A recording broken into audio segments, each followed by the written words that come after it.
apa yang Pak Supardi ingin sampaikan di tengah perubahan proses transformasi atau digitalisasi informasi perkembangan teknologi di Kabupaten Banggai Kepulauan? Silakan. Ya, terima kasih Ya. atas kesempatan yang diberikan kepada saya. Ya. Ya, selamat malam. Assalamualaikum warahmatullahi wabarakatuh. Salam petani milenial dari Banggai Kepulauan. Salam petani milenial. Oke, salam tani.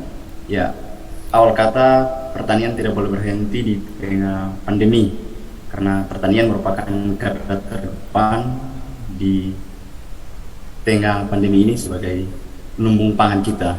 Ya, menurut hemat saya, menurut pengamatan kami di petani milenial Banggai Kepulauan mengenai revolusi industri 4.0 ini, kami petani milenial setuju dengan pembahasan tadi bahwa ada dua kendala yang kami rasakan di Banggai Kepulauan, khususnya kami sebagai petani muda atau milenial di Banggai Kepulauan ini. Yang pertama itu masalah infrastruktur ya. Infrastruktur kami rasakan memang sangat, kalau mau bilang 4.0 kami belum siap. Ya, jadi salah satu infrastruktur itu sangat mendukung bagi kami petani muda milenial dalam hal mengakses informasi. Ya, saya kemarin sempat ikut virtual literasi yang diadakan oleh Kementerian Pertanian sebagai praktisi atau narasumber petani muda mewakili Indonesia Timur. Memang di situ ada peran penting bagaimana petani muda atau petani milenial merasakan manfaat dengan adanya ilmu teknologi atau era informasi ini. Nah, jadi saya rasa untuk infrastruktur itu sangat penting bagi kami petani muda milenial, bagaimana kami bisa mengembangkan potensi lokal yang ada khususnya di Banggai Kepulauan. Ya, salah satunya misalnya harus ada jaringan ya, harus ada jaringan internet. Kami di sini di Banggai Kepulauan, khususnya kami di paling tengah itu susah sekali untuk jaringan internet. Bagaimana kami bisa mengakses informasi pasar, informasi budidaya lewat media sosial atau lewat akun Kementerian Pertanian, tapi kami terkendala dengan jaringan. Ya, kemudian yang kedua, SDM. Ya, perlu memang sekali peningkatan sumber daya manusia, pembangunan sumber daya manusia, khususnya kami sebagai petani memang perlu sekali untuk peningkatan sumber daya manusia khususnya petani milenial. Ya, bagaimana kami bisa mengenal lebih jauh, lebih dalam tentang teknik budidaya, bagaimana kami bisa meningkatkan minat atau kami bisa mengembangkan motivasi bagi kaum anak muda yang ada di Banggai Kepulauan, karena menurut saya para pemuda di Banggai Kepulauan itu kadang gengsi, malu dan takut untuk jadi petani. Ya, jadi dengan adanya teknologi informasi yang memadai, khususnya buku-buku pertanian. Jadi saran saya untuk Dinas Perpustakaan, itu harapannya kami untuk petani muda Banggai Kepulauan, coba ketika ada perpustakaan desa, dia lebih menitik beratkan fokus ke potensi lokal yang ada, khususnya di desa misalnya pertanian. Ya, saya beberapa masuk ke desa-desa, setelah saya masuk ke perpustakaan desa itu kurangnya buku-buku pertanian. Ya, buku-buku pertanian yang menunjang bagi kami dalam hal budidaya tanaman. Ya, misalnya kita sebut saja misalnya paling tinggal merupakan kecamatan sentra hortikultura tanaman buah, tapi ada beberapa perpustakaan saya lihat kurangnya buku-buku pertanian menurut pertanian yang kami butuhkan untuk informasi tentang pengetahuan dan teknologi yang ada. Ya, jadi itu menurut kami bahwa dua hal tersebut, bahwa infrastruktur dan sumber daya manusia penting sekali untuk diperhatikan di khususnya kami di Banggai Kepulauan. Oke, salam petani milenial. Oke, baik. Terima kasih. Oke, saya langsung saja kembali dulu ke Pak Muslim ya.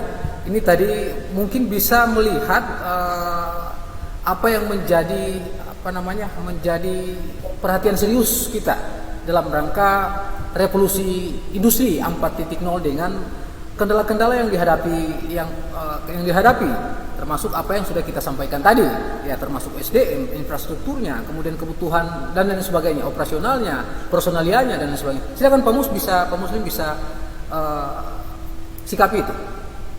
Baik, terima kasih. Jadi langsung dari hasil diskusi kita tentunya semua sudah bisa memahami kendala-kendala apa yang dihadapi oleh daerah kita terkait dengan judul topik kita pada malam hari ini ya, revolusi industri 4.0 terhadap pembangunan daerah dan pedesaan. Jadi begini, sebelum terkait dengan plus minus terkait dengan revolusi industri yang mau tidak mau seperti yang disampaikan tadi oleh Pak Fahmi, ini sebuah keniscayaan karena masa akan berjalan, siapkah kita untuk berada di masa itu. Nah, yang jadi pertama ya, kemudian bersepakat adalah infrastruktur. Oke, itu sudah disampaikan oleh praktisi langsung yang berkecimpung di dunia pertanian tadi oleh Pak Supardi. Kemudian sumber daya. Tadi ini sudah mengatakan ya, dari golongan pengusaha, tetapi yang perlu diketahui oleh jika kita dilihat oleh publik nih ya, melalui TV medsos, bahwa dengan berkembangnya teknologi 4.0 ini bukan cuman berada pada wilayah-wilayah pengusaha. Masyarakat kecil pun terbuka peluang untuk membuka usaha baru. Itu ada lapangan kerja baru. Ada satu profesi baru yang dihadapkan oleh masyarakat, sehingga bagaimana masyarakat bisa mengkonsumsi apa kelebihan-kelebihan dari 4.0 yang tentunya semua harus bersumber dari kesiapan infrastruktur baik dalam bentuk alat mesin dan sumber daya manusia. Nah, terkait dengan tadi Pak Supardi ya, terkait dengan pertanian itu di Tinangkung di mana? Paling tengah ya. Saya di Tinangkung Selatan, jujur saja di Tinangkung Selatan kita mengembangkan ruminansia. Nah, bertepatan juga dengan keberadaan literasi terkait bagaimana publik mengkonsumsi pengetahuan terkait dengan ruminansia di Tinangkung Selatan. Itu ada. Di sana berkembang peternakan sapi. Nah, bagaimana publik mengetahui itu? Baik melalui media yang telah disiapkan oleh dinas dari Pak Iksan, Pak Sek, maupun dari literasi digital, tentunya dengan keberadaan teknologi yang tersupport oleh peralatan. Nah, yang jadi problem ini yang harus kita pahami ya, yang jadi problem terkait dengan sumber daya manusia. Jangan sampai kemudian terjadi ketimpangan. Ketimpangan yang saya maksudkan adalah sebagian orang mengkonsumsi informasi digital untuk pengembangan daerah. Artinya salah satu item untuk mengembangkan daerah adalah proses ataupun pendapatan ekonomi masyarakat. Karena itu penting. Nah, di pihak lain ada masyarakat yang tidak terfasilitasi, sehingga ketika ini berjalan 4.0 ini terjadi ketimpangan di masyarakat. Nah, ini tentunya kita tidak harapkan. Bagaimana kemudian kita bergerak bersama, kita tidak mesti harus menjustis pemerintah. Nah, sebaiknya kita bergerak bersama dengan berbagai macam masukan untuk memberikan support kepada pemerintah dan juga memberikan pemahaman-pemahaman kepada masyarakat bahwa dengan adanya revolusi industri ini, dengan literasi digital, masyarakat itu bisa membuka peluang usaha baru, bukan cuma terkumpul pada pengusaha yang sudah jadi. Masyarakat pun terbuka dan mereka mendapatkan income dari situ. Misalkan di wilayah-wilayah tertentu daerah kita yang kita sudah tahu kondisi infrastrukturnya kurang, tetapi hasil bumi, hasil yang mereka dapatkan oleh masyarakat itu besar dan kualitasnya bagus. Nah, bagaimana ini bisa go seperti apa yang disampaikan Pak Fahmi tadi, bisa go internasional, ya, bisa go. Saya menggunakan istilah go internasional karena sekarang sudah revolusi industri 4.0. Produk-produk kita bisa go internasional tentunya dengan menggunakan potensi atau kekuatan yang ada di revolusi 4.0. Tetapi itu tadi kita harus menjaga keseimbangan, jangan sampai kemudian ada masyarakat yang laju, ada masyarakat yang tertinggal. Padahal semestinya ketika mereka mengkonsumsi hal yang sama, mereka juga bisa taraf hidupnya bisa tinggi, menyesuaikan dengan kondisi-kondisi yang ada. Saya pikir itu terkait dengan keberadaan revolusi industri dalam mendorong pembangunan daerah maupun di pedesaan. Tentunya kita harus bersama-sama. Saya pikir semua sudah terelaborasi dengan baik. Terakhir kepada Pak Rano tadi ya, menyinggung data ya. Data memang ke depan dengan menyongsong pemilu 2024, karena saya di KPU, maaf saya singgung sedikit.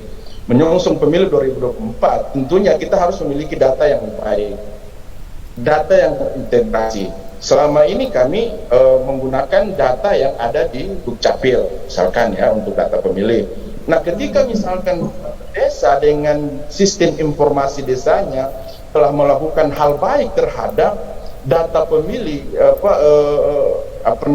administrasi kependudukannya, bukan hal yang tidak mungkin KPU akan langsung ke desa menggunakan sistem informasi yang ada di desa terkait dengan sistem informasi yang mendukung KPU dalam hal pendataan data pemilih. Cukup sekian, terima kasih. Wabillahi taufiq. Assalamualaikum warahmatullahi wabarakatuh. Ya. Bung Fahmi, bagaimana Bung Fahmi ini? Ini tadi ada tanggapan dari petani milenial. Gimana Bung Fahmi? Coba. Ya, seperti yang saya sudah sampaikan tadi bahwa tertinggal digital atau tertinggal, mau tidak mau, suka tidak suka, ini adalah keniscayaan harus kita lakukan. Oleh sebab itu ya tinggal bagaimana kita memanage secara bersama potensi-potensi yang ada agar kemudian kita bisa kemudian berada di era 4.0 itu dengan memanfaatkan berbagai macam kelebihan-kelebihan kita dan kemampuan kita. Kaitannya apa yang disampaikan oleh Adinda Supardi sampai kene tadi milenial, ya bersepakat itu dulu, fasilitasi dulu infrastruktur penunjangnya agar kemudian kita tidak kewalahan dalam menghadapi era digitalisasi ini, karena infrastruktur penunjang sudah tersedia seperti itu. Oleh sebab itu ini sebagai fighting spirit juga buat pemerintah. Kalau kita kemudian ingin maksimal berada di era digital 4.0 ini, ya itu keniscayaan harus mempersiapkan segala sesuatu infrastruktur. Dan kemudian kalau kemudian menurut komisioner KPU tadi Bang Mus, kita akan go internasional, ya saya yakin akan itu. Saya yakin ke depan BT Banggai Kepulauan bisa dijual misalnya di Amerika, bisa dijual di Afrika, bisa dijual di Belanda dengan memanfaatkan era digitalisasi 4.0 seperti itu. Ini adalah keniscayaan. Tergantung juga bagaimana kemampuan kita kemudian mensupport pemerintah untuk bisa berada di era itu dan memaksimalkan potensi-potensi yang ada. Mungkin seperti itu. Ya, baik. Terima kasih. Oke, Pak Iksan, gimana Pak Iksan? Ini. Baik, terima kasih. Ya. Yang menjadi diskusi kita pada malam ini sangat menarik, dan tentu saya lebih berorientasi terkait dengan apa yang menjadi satu saran dari rekan kita dari paling tengah, ya, terkait dengan bagaimana untuk bisa menyesuaikan kondisi daerah itu yang tentunya didukung dengan fasilitas utamanya juga koleksi buku dan juga internet. Jadi ini yang menjadi satu PR kita, dan kebetulan ada Pak Legislatif ini anggaran untuk mau pengadaan buku ke perpustakaan desa tidak ada. Iya. Terus mau bikin apa lagi kalau begini ini? Jadi terpaksa kita tinggal berharap dari dana desa saja. Dana desa saja itu pun juga kasihan kan. Lebih banyak mungkin barangkali diorientasikan ke fisik dan lain sebagainya. Itu sesuai dengan program yang artinya itu sudah diangkat dalam Musrembang Desa. Tetapi paling tidaklah saya berpikir ke depan kalau misalnya kita mau ingin melek buku, karena memang kita ketahui bahwa ya minat baca untuk kita yang ada di Indonesia itu kita di urutan ke-6 paling belakang. Jadi nah ini tantangan buat kita ke depan. Tapi setidaknya jangan artinya kita kalah dengan negara-negara lain, paling tidak bagaimana upaya yang kita lakukan sehingganya ke depan ya bisa saja kalau saya memang ditanggapi sama legislatif ini bagus juga siap. Di paling ya berapa perpustakaan desa. Dan yang terakhir itu saya berpikirnya itu Pak, yang diskusi kita itu bagaimana kita mengutamakan supaya dalam pelaporan dapodik dan lain sebagainya itu harus kita lebih arahnya ke mereka yang menguasai digital. Ya. Oke, Pak Iksan, ini ada komentar dari Ketua PGRI, ya. Ini ada beberapa yang sudah nonton bersama kita pada kesempatan kali ini. Irwan Bidul nyatakan gini ya, tolong dipikirkan dinas Pora, karena sejak Pora berdiri kegiatan yang dianggarkan cuma paski terus, sehingga seolah-olah tidak ada kegiatan lain. Olehnya itu kegiatan yang ada di bidang lain harus diperhatikan. Karena itu Pak Iksan itu. Ya mungkin barang ke depan nanti kita naik bendera dengan sistem digitalisasi di remote saja toh. tapi yang pasti saya melihatnya sebenarnya sentuhan itu bukan sentuhan ke saya ya lebih orientasinya ke ketua komisi A. Ya, Bung Iwan. Pak Yamin ini lempar sama saya. Artinya itu sebenarnya DP Kanas sama ketua komisi. Iya, DP Kanas sama Iya. Tapi yang pasti itulah, saya berpikirnya memang karena berkaitan dengan revolusi industri 4.0, olahraga pun juga harus menjadi pusat perhatian. Iya. Nanti terakhir kita berada di urutan paling bawah terus dalam artian terkait dengan event-event yang dilaksanakan baik itu di Popda atau misalnya di Porda. Ya. Ini tinggal tergantung dari Pak Ketua Komisi A. Siap. Pikirnya artinya ini ya, gini Pak Iksan, ini kata siap ini pertanggungjawaban publik ini pada malam hari ini. Itu Nanti dikasih kesempatan sama klarifikasi. Iya. Oke, waktunya sekarang. Silakan Pak Ketua Komisi. Terima kasih Pak. Ya. Baik. Ya, Terima kasih untuk kedua kalinya. Pertama saya tertarik dengan apa yang disampaikan oleh saudaraku tadi, Pak Musbah Kara, terkait dengan jangan sampai ada situasi majunya digitalisasi ini, sistem IT kita semakin maju terus meninggalkan kelompok-kelompok orang yang lain kan yang sama-sama tidak bisa. Ketimpangan. Saya pikir ini menjadi hukum alam karena ketika berubah sebuah peradaban menuju peradaban baru pasti masih ada sisa-sisa peradaban yang tertinggal. Dan ini juga yang harus kita perlu diskusikan karena ini akan berdampak secara sistemik, secara sosial kepada masyarakat. Memang kalau kita kembali ke topik kita soal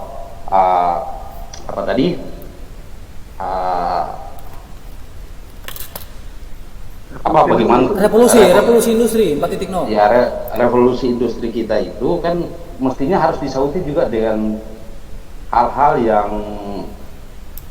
yang intinya menyiapkan diri kita. Jangan juga kita langsung dalam hal begini maksud saya. Kita menyiapkan diri bukan hanya untuk menyongsong bahwa kita siap dengan SDM kita untuk menghadapi sistem digital ini, tapi kita juga harus memikirkan bagaimana orang yang tidak bisa mengakses itu, yang tidak bisa seberuntung kita untuk bisa mendapat fasilitas-fasilitas atau ruang-ruang yang kemudian bisa mengajak dia lebih maju dan menyesuaikan secara efektif terhadap perubahan zaman ini, perubahan peradaban ini. Nah, ini saya pikir di ruang-ruang itulah pemerintah harus hadir. Di ruang-ruang itulah pemerintah harus mengintervensi lewat kebijakannya. Kalau kemudian ada kesenjangan yang begitu lebar, itu kesenjangan itu mestinya harus ditutup dengan kehadiran pemerintah. Kan misalkan begini, kita ambil contoh saja untuk masalah keperpustakaan. Sekarang ini harus diakui jumlah kunjungan orang ke perpustakaan itu jauh lebih menurun ketimbang waktu-waktu sebelumnya ketika digitalisasi ini maju. Orang lebih, apa sih yang tidak ada dalam sama Om Gogel? Itu apa sih yang tidak ada? Betul. Di internet ini semua pasti ada. Nah, ini kan mestinya harus juga disiapkan manajemen pengolahan situasi seperti ini. Misalkan macam tadi dibuatlah kelompok-kelompok diskusi kecil yang kemudian memfasilitasi bacaan-bacaan yang masyarakat tidak bisa mengakses di titik-titik di mana masyarakat tidak bisa mengakses internet itu secara baik. Nah, di tempat-tempat itulah yang maksud saya kita hadir ke sana. Kawan-kawan dari perpustakaan hadir untuk ke sana untuk memfasilitasi itu supaya tadi kesenjangan itu tidak terlalu tertinggal. Di satu sisi kawan-kawan bisa mengakses lebih cepat kebutuhan informasinya, buku dan bahan-bahan literatur dan bacaannya di internet, tapi di sisi lain ada masyarakat yang tidak mampu mengakses itu semua. Nah, di tempat-tempat itulah kita hadir, kawan-kawan dari perpustakaan menghadirkan dalam bentuk konvensional, dalam bentuk buku fisik yang harus mereka baca supaya mereka tidak terlalu tertinggal begitu. Walaupun basisnya, mestinya basisnya itu berdasarkan potensi-potensi atau isu-isu bahan-bahan bacaan yang karakteristiknya sama dengan yang ada di desa-desa atau wilayah tertentu seperti tadi di bidang pertanian misalkan. Ada kawan-kawan lain seperti saya yakin saudara Supardi tadi, petani milenial itu gampang mengakses. Ini kan masalah, gampang dia mengakses informasi perkembangan di dunia pertanian lewat internet. Tapi bagaimana masyarakat masyarakat petani yang tidak bisa mengakses itu? Ya mungkin fasilitas smartphone-nya tidak ada, atau dia berada di desa yang tidak terjangkau oleh jaringan telekomunikasi.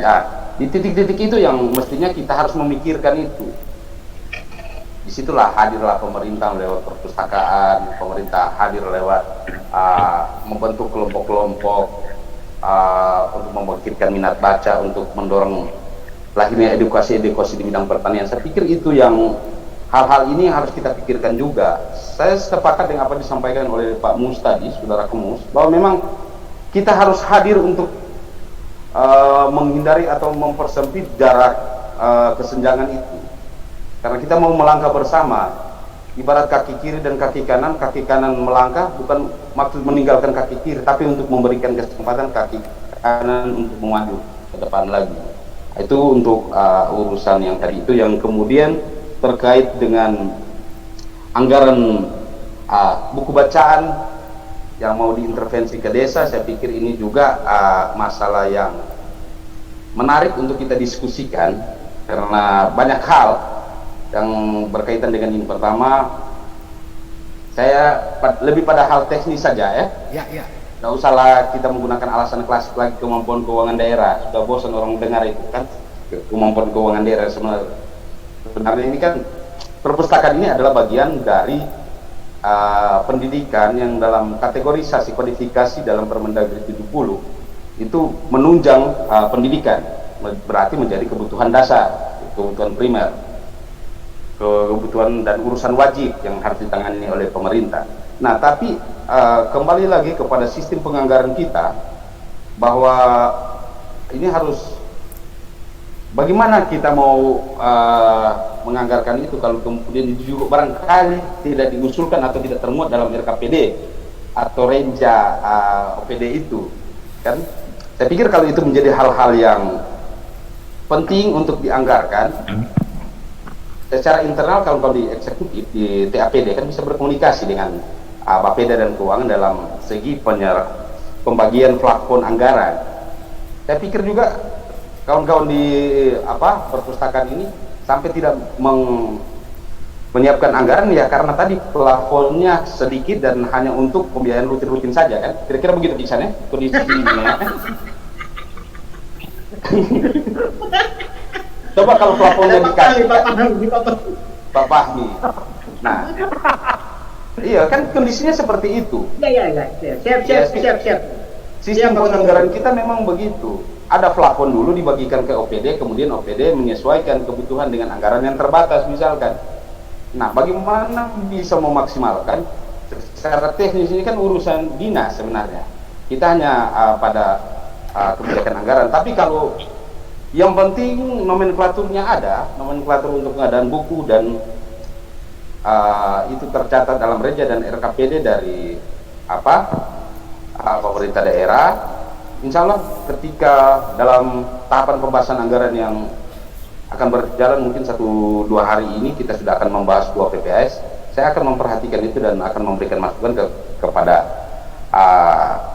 kawan-kawan lain, karena saya bukan pengambil keputusan situ.